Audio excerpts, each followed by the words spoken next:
um ministro que é considerado um dos sucessores do Lula, que foi colocado no cargo pelo presidente sob desconfiança do mercado financeiro, mas que, numa reviravolta depois da condução da agenda econômica do governo, passou a ser majoritariamente aprovado por esse mesmo mercado. Eu sou a Aline Pellegrini e esse aqui é o Durma Com Essa, o podcast de notícias do Nexo.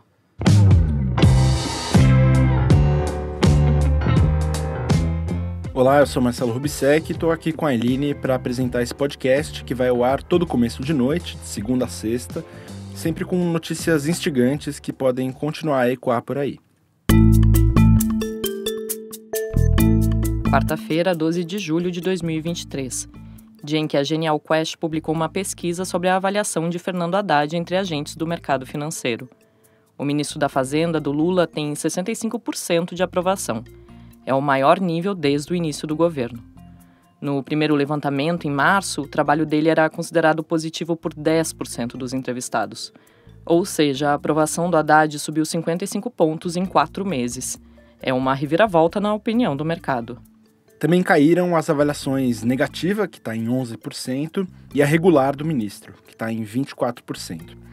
A terceira edição da pesquisa, chamada O que pensa o mercado financeiro, mostra também que a aprovação do ministro reduziu a avaliação negativa que os agentes tinham do governo Lula como um todo. Em março, quase todos os entrevistados pela Genial Quest acreditavam que a política econômica do governo Lula estava indo na direção errada e que a economia brasileira ia piorar. Ninguém avaliou o governo como positivo. Agora, em julho, esse índice chegou a 20%.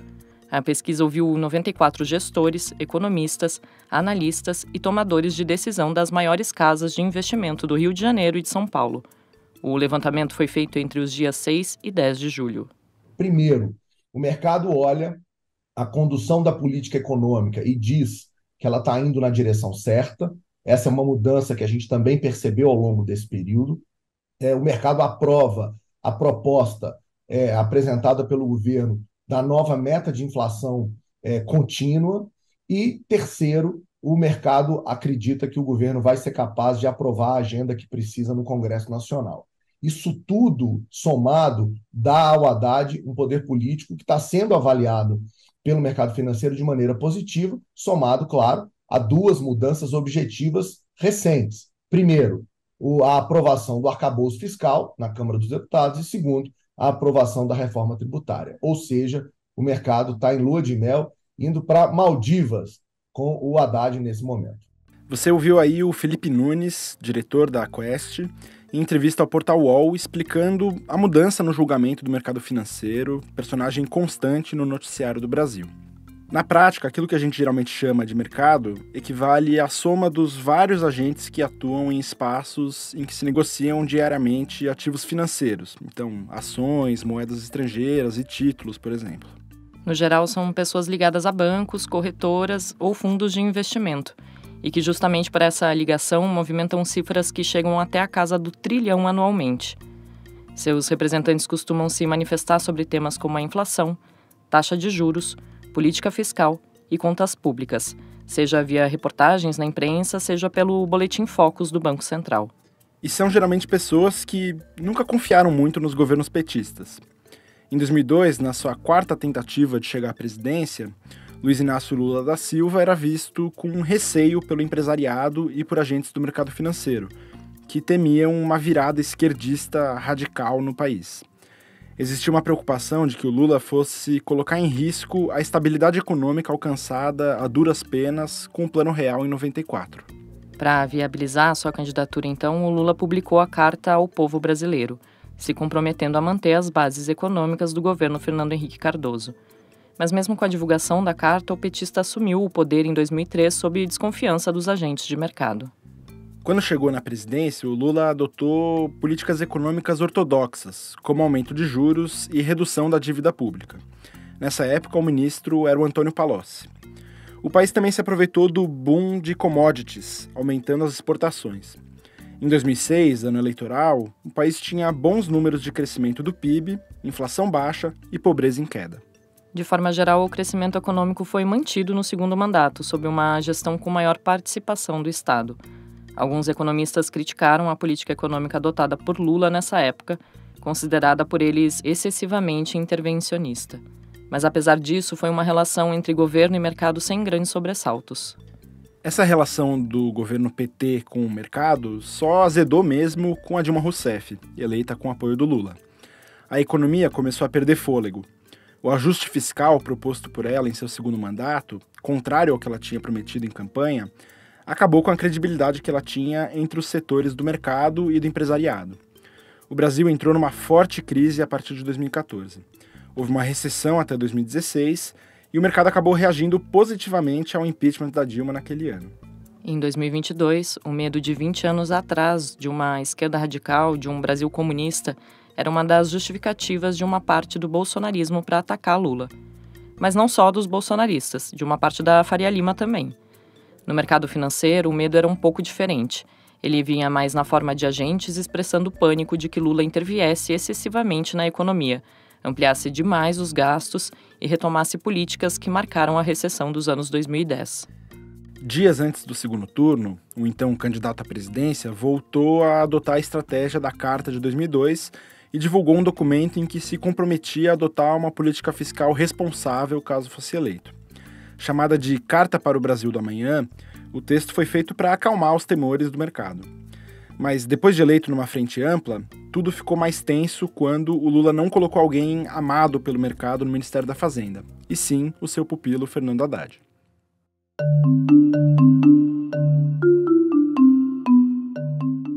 A primeira função pública do Haddad foi na Prefeitura de São Paulo em 2001, quando ele chefiou o gabinete da Secretaria de Finanças e Desenvolvimento Econômico na gestão de Marta Suplicy. Em 2003, o petista migrou para o governo do então recém-eleito presidente Lula como assessor especial do Ministério do Planejamento, sob comando do Guido Mantega. Ele foi para o Ministério da Educação em 2004, onde se tornou secretário executivo na gestão de Tarso Genro. Em 2005, veio à tona um mensalão com denúncias de compra de apoio político pelo governo Lula, o que obrigou o Tarso a deixar o MEC para assumir a presidência do PT, sendo substituído pelo Haddad. Como ministro, o Haddad deu continuidade a projetos que se tornariam marcas da gestão petista. Ele implementou o ProUni, o Programa de Concessão de Bolsas Universitárias a Estudantes de Baixa Renda, criado em 2004, ampliou o FIES, o Financiamento ao Estudante do Ensino Superior, criou o Fundeb, o Fundo de Desenvolvimento da Educação Básica, e reformulou o Enem em 2009. A passagem pelo MEC rendeu críticas a ele, principalmente em razão do vazamento da prova do Enem em 2009 e anos depois por falhas na gestão do FIES.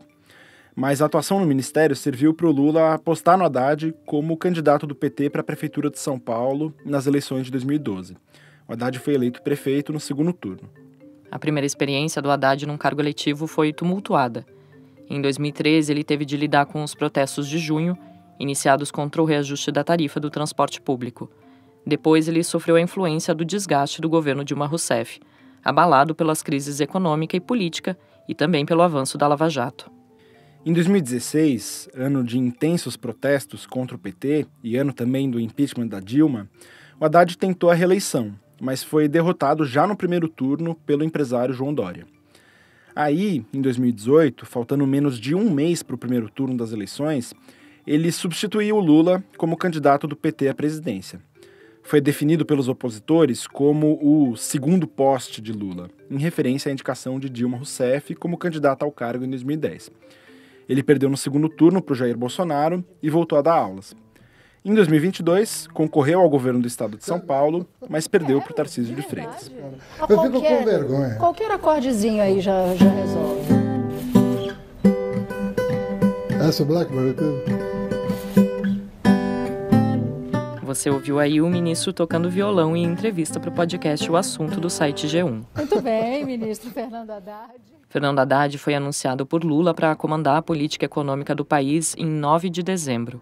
Ele assumiu o cargo num Brasil marcado por uma crise social grave, com nível elevado da fome e da pobreza. Existia, então, aquele temor de que o novo governo aumentasse os gastos de maneira excessiva, na visão do mercado, gerando efeitos econômicos negativos. O raciocínio, resumidamente, era que uma expansão muito forte dos gastos públicos poderia aumentar a dívida pública, provocando uma elevação dos juros, uma fuga de investidores e o aumento da cotação do dólar. Ou seja, o Haddad tinha como desafio manter a credibilidade da condução econômica sob risco de afetar o equilíbrio macroeconômico do país. Entre as primeiras prioridades anunciadas pelo Haddad para sua gestão em 2023, o ministro falou do arcabouço fiscal e da reforma tributária. Ele também apresentou um pacote para reduzir o déficit previsto para o governo em 2023, mirando principalmente o aumento da arrecadação da União.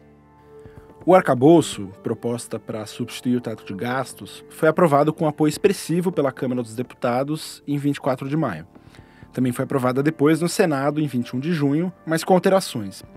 A Câmara deve então votar de novo o texto em agosto. Na quinta-feira passada foi a vez da reforma tributária ser aprovada na Câmara.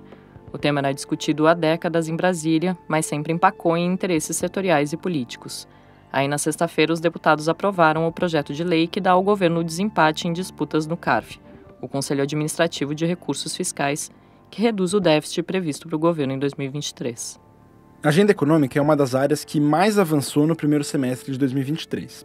Um dos motivos para isso é que ela representava um dos pontos mais urgentes da situação brasileira, segundo os especialistas ouvidos pelo Nexo, num contexto de explosão da fome e da miséria durante os primeiros anos da década de 2020. O Haddad trabalhou pessoalmente nesses temas. A Manuela Pereira, doutora em Ciência Política pela Universidade Federal de Pernambuco, disse para o Nexo que o ministro assumiu um papel de protagonismo justamente nessas conversas com o Congresso. Abre aspas para ela. Dentro do governo federal, a articulação deveria estar nas figuras de Alexandre Padilha, das Relações Institucionais, e de Rui Costa, da Casa Civil. Mas teve muitos entraves. Haddad despontou como principal articulador e conseguiu colocar sua agenda em pauta, junto à Lira, para ser votada, fecha aspas. Apesar de ter cumprido o que prometeu, o ministro ainda tem muitos desafios. Além da nova votação do arcabouço fiscal e da continuação da tramitação da reforma tributária, o governo Lula quer levar adiante no segundo semestre de 2023 uma segunda fase da reforma com mudanças na tributação da renda para taxar mais os mais ricos. Aqui o Haddad deve encontrar entraves também na Faria Lima, com quem ele agora está em lua de mel.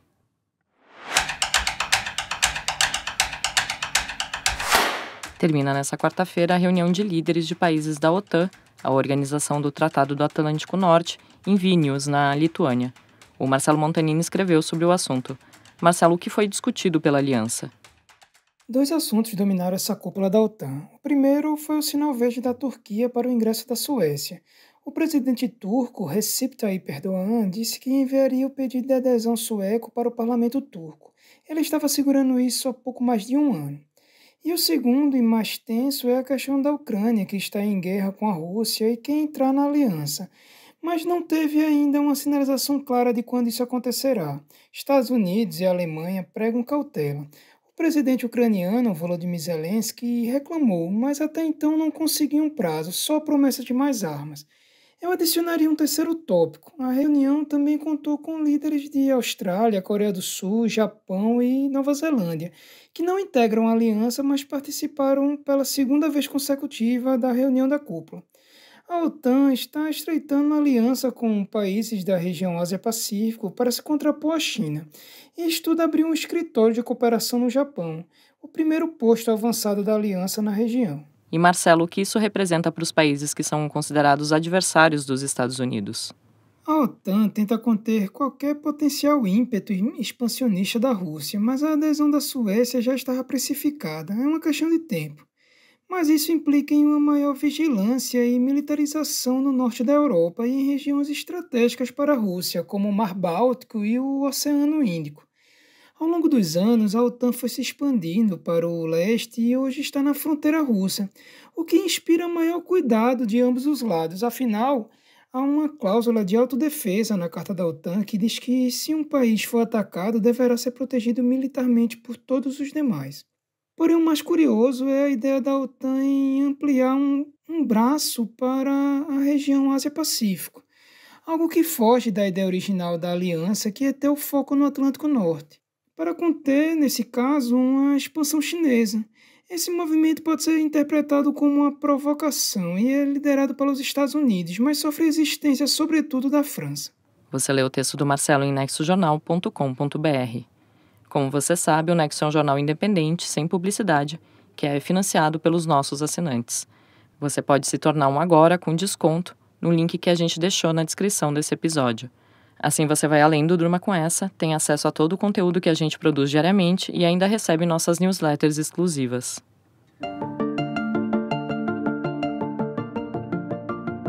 Um coletivo de cientistas afirmou na terça-feira que o lago canadense Crawford prova que o antropoceno já começou. Os pesquisadores escolheram o local como um símbolo para representar a nova época geológica que não é aceita formalmente pela ciência. A Mariana Vick escreveu sobre o assunto para Ponto Futuro. Ela explica por que o local foi escolhido e o que é o antropoceno. O Lago Crawford fica na província de Ontário, nos arredores de Toronto.